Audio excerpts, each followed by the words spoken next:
নমস্কার বন্ধুরা, আজকে আমি একদম টাটকা মোলা মাছের বোনা রান্না করে দেখাবো। মাছের তেল ভাজি আর পটল ভাজি করে দেখাবো।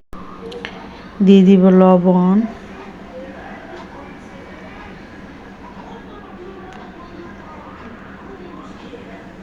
দিয়ে দিব হলুদের গুঁড়া। এখন ভালো করে মেখে নেব। কাঁচামরিচ, পেঁয়াজ কুচি, হলুদের গুঁড়া,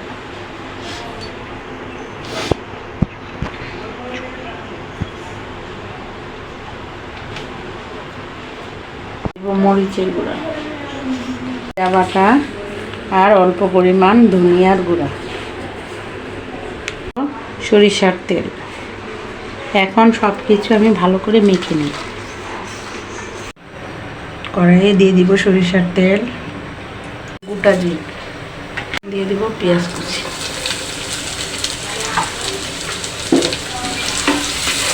দিব টমেটো কুচি। টমেটোটা আমি ভালো করে ভেজে নেব। হালকা নরম হয়ে আসলে তারপরে মেখে রাখা আলুগুলি এখানে দিয়ে দিই। এখন মেখে রাখা আলুগুলি দিয়ে দিই।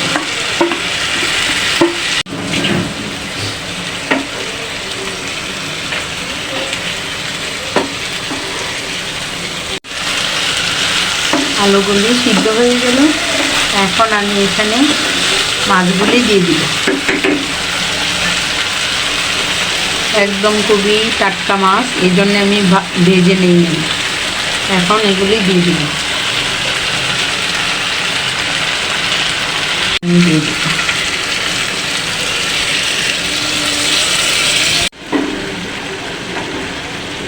আলুগুলিও সিদ্ধ হয়ে গেল বন্ধুরা।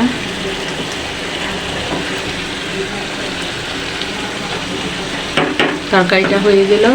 এখন এটা আমি নামিয়ে নিই। দেখেন বন্ধুরা, এটা হচ্ছে মাছের তেল। যে কোনো বড় মাছ, রুই, কাতলা, এগুলা এই মাছের তেলগুলি ফেলে না দিয়ে এভাবে ভেজে খেয়ে দেখবেন আপনারা। কড়াইয়ে তেল দিয়ে দিব, দিয়ে দিব পেঁয়াজ কুচি। পেঁয়াজটা একটু বেশি লাগবে বন্ধুরা। দিয়ে দিব কাঁচা লঙ্কা কুচি। আমি ভালো করে ভেজে নেব। আমি বন্ধুরা প্রথমেই কম তেল দিয়েছি, কারণ মাছের তেল থেকে অনেক তেল উঠবে, এই জন্য আমি তেলের পরিমাণটা কমই রেখেছি। মাছের তেলটা দিয়ে দিব,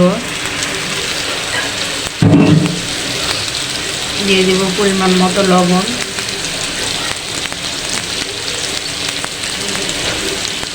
দিয়ে দেবো হলুদের গুঁড়া। এখন এগুলি আমি ভালো করে ভেজে নিই। দেখেন বন্ধুরা, তেল ভাজিটা হয়ে গেল, কত তেল উঠেছে। এখন এটা আমি নামিয়ে নিব। দিয়ে দিলাম লবণ। এখন দিয়ে দিব হলুদের গুঁড়া। ভালো করে মেখে সব কিছু পটলগুলি ভেজে নেব।